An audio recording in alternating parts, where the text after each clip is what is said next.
नमस्कार भावांनो, study circle YouTube चॅनलमध्ये मी सुभाष टेकाम आपल्या सर्वांचं अगदी मनापासून स्वागत करतो। भावांनो, फार महत्त्वाचा व्हिडिओ आहे, अत्यंत महत्त्वाचा व्हिडिओ आहे।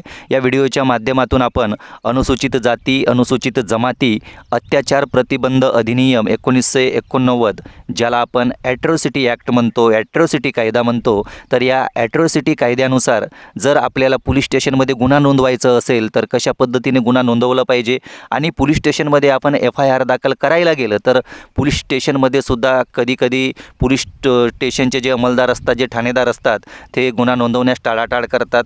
तर अशा वेळी आपण कोणती दक्षता घेतली पाहिजे, तर ह्या संबंधी आपण सविस्तर माहिती पाहणार आहोत। भावांनो, अनुसूचित जाती, अनुसूचित जमाती म्हणजेच आदिवासी दलित भावा बहिणींसाठी हा व्हिडिओ फार महत्त्वाचा आहे। तर त्याच्यासाठी मी आपल्या सर्वांना विनंती करतो की व्हिडिओ नक्कीच आपण आवर्जून पहा, कारण काळ आणि वेळ कुणालाच सांगून येत नसते। अशी वेळ तर कुणावरच येऊ नये, मात्र आलीच तर आपण कशा पद्धतीने गुन्हा नोंदवला पाहिजे हे सुद्धा आपल्याला माहीत असायला पाहिजे। तर त्याच्यासाठीच म्हणते आहे की तुम्ही व्हिडिओ शेवटपर्यंत पहा, चांगलं समजून घ्या।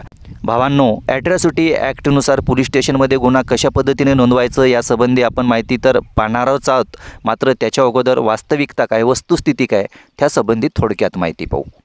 भावांनो, आजसुद्धा काही उच्चवर्णीय धनिक आदिवासी दलितांवर तिरस्कार करणाऱ्यांना हा कायदा नको आहे, कारण त्यांना आजसुद्धा असं वाटतं की आदिवासी दलित बांधव हे आमचे गुलाम बनून राहिले पाहिजे। अरे, हजारो वर्षापासून अनुसूचित जाती, अनुसूचित जमातीच्या बांधवांवर जे अन्याय अत्याचार झाला आहे त्याची भरपाई या ॲट्रॉसिटी कायद्याने सुद्धा भरून निघणार नाही। अत्याचार हा अत्याचारच असतो, मग अत्याचार करणारा कोणत्याही जाती जमातीचा असो किंवा इतर कोणत्याही धर्माचा, त्याला शिक्षा झालीच पाहिजे। मात्र प्रत्येक क्षेत्रात आपल्याला दुजाभाव पाहायला मिळतो। एखाद्या उच्चवर्णीय बहिणीवर अत्याचार झालं, बलात्कार झालं, तर त्या गुन्हेगारांना पोलिसांना हाताशी धरून सेटिंग करून डायरेक्ट एन्काउंटर केलं जातं। आणि दुसरीकडे एखाद्या आदिवासी दलित बहिणीवर बलात्कार झालं तर पोलीस स्टेशनमध्ये FIR सुद्धा नोंदवलं जात नाही, उलट त्या परिवाराला धमकी देऊन केस रपादपा करण्याचा प्रयत्न केला जातो। आणि दुसरीकडे बलात्काराचे आरोपी सुटून आल्यावर काही पक्षांकडनं पुष्पगुच्छ देऊन सत्कार पण केलं जातं। ही वस्तुस्थिती आहे, नाकारून चालणार नाही, स्वीकारावंच लागेल। मात्र आता पहिल्यासारखी परिस्थिती राहिली नाही। आदिवासी दलित बांधव शिकू लागले आणि बाबासाहेबांनी संविधानामध्ये दिलेल्या आपल्या हक्क अधिकारासाठी लढू लागले। बाबासाहेबांनी म्हटलं होतं की हजारो वर्षे शेळी मेंढी बनून जगण्यापेक्षा 2च दिवस जगायचं, ते पण वाघासारखं, कारण शेळी मेंढींची बळी कोणीही देतो, मात्र वाघाचं बळी देण्यास वाघाचंच काडीच लागतो। तेव्हा आपल्याला ठरवायचं आहे की आपल्याला शेळी बनून जगायचं की वाघासारखं ढरकाळी फोडत जगायचं। तर चला भावांनो, ॲट्रॉसिटी ॲक्टनुसार गुन्हा कसं नोंदवायचं यासंबंधी आपण सविस्तर माहिती पाहू। आदिवासी दलितांवरील अत्याचाराची पहिली खबर FIR जवळच्या संबंधित पोलीस स्टेशनला द्या। गुन्ह्याची पहिली खबर खालीलपैकी कोणीही देऊ शकतो। त्याच्यामध्ये अत्याचार झाला आहे ती व्यक्ती, गुन्हा प्रत्यक्ष बघितलेली व्यक्ती आणि गुन्ह्याची माहिती असलेली व्यक्ती, हे 3 पैकी कोणीही हे गुन्ह्याची खबर देऊ शकते।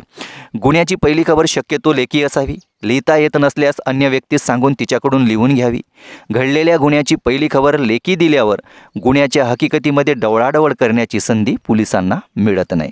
गुन्ह्याची पहिली खबर नोंदविताना सदरचा गुन्हा हा अनुसूचित जाती, अनुसूचित जमाती अत्याचार प्रतिबंधक कायदा 1989 ज्याला आपण ॲट्रॉसिटी ॲक्ट म्हणतो त्याच्यानुसार नोंदवण्याबाबत स्पष्ट उल्लेख करावा। अत्याचार करणारी सवर्ण व्यक्ती बहुतांशी जमीनदार, सावकार, राजकीय पक्ष, कार्यकर्ते असल्यास तपासात अनेक अडथळे निर्माण करतात।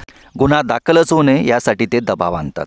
पोलीस स्टेशनमध्ये गुन्हा नोंदवण्यास नकार दिल्यास गुन्ह्याची हकीकत लिहा, 2 प्रती करून एक पोलीस स्टेशनला द्या व दुसऱ्या झेरॉक्सवर ठाणे अंमलदाराची सही शिक्का तारीख असलेली पोहोच घ्या।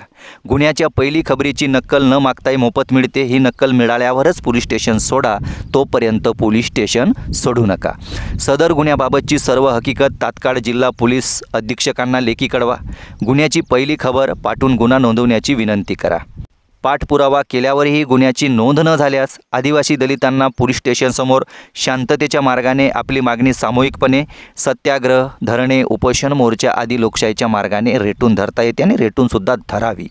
आदिवासी दलित नसलेल्या सरकारी नोकराने या कायद्याखाली कर्तव्य न बजावणे, कर्तव्यात कसूर करणे या गुन्ह्यांकरिता कमीत कमी शिक्षा 6 महिन्यांची आहे। गुन्हा केला नाही हे सिद्ध करण्याची जबाबदारी आरोपीची आहे। अँटिसिपेटरी बेल ज्याला आपण अटकपूर्व जामीन म्हणतो ते जामीन मिळत मिळत नाही। जिल्ह्याच्या सत्र न्यायालयात, ज्याला आपण सेशन कोर्ट म्हणतो, असा जामीन मंजूर करता येतो। आदिवासी दलितांवर गुन्हा झाल्यास त्या क्षेत्रावर सामूहिक दंड बसविता येतो व प्रतिबंधात्मक उपाययोजनासुद्धा करता येतो। वारंवार गुन्हा करणाऱ्यास हद्दपारसुद्धा करता येतो त्या क्षेत्रामधून। या कायद्याखाली शिक्षा खूप कडक आहे। अत्याचारास बळी पडलेल्या आदिवासी दलितांचे आर्थिक व सामाजिक पुनर्वसन करण्याची तरतूद या कायद्यामध्ये आहे। तर भावांनो, अशा पद्धतीने आपण पोलीस स्टेशनमध्ये जाऊन ॲट्रॉसिटी ॲक्टनुसार गुन्हा नोंदवू शकता। तर कोणकोणत्या गोष्टीकडे आपल्याला लक्ष द्यायचं आहे हे आपल्या लक्षात आलंच। तर भावांनो, याच्या पुढच्या व्हिडिओमध्ये आपण कोणकोणत्या गुन्ह्याखाली कोणकोणते कृत्य केल्यानंतर ॲट्रॉसिटी ॲक्ट कायदा लागू होतो त्याविषयी आपण सविस्तर माहिती पाहू। तर भावांनो, व्हिडिओ आवडला असेल तर लाईक करा, कॉमेंट करा आणि जास्तीत जास्त लोकांपर्यंत व्हिडिओला शेअर करा, जेणेकरून त्यांना पण माहीत व्हायला पाहिजे की नेमकं ॲट्रॉसिटी ॲक्टनुसार गुन्हा कशा पद्धतीने नोंदवला जाते। तर भावांनो, माहिती कशी वाटली नक्कीच कॉमेंट करून सांगा। पुन्हा भेटू पुढल्या व्हिडिओमध्ये एखाद्या नवीन विषयासोबत। तोपर्यंत जय महाराष्ट्र, धन्यवाद।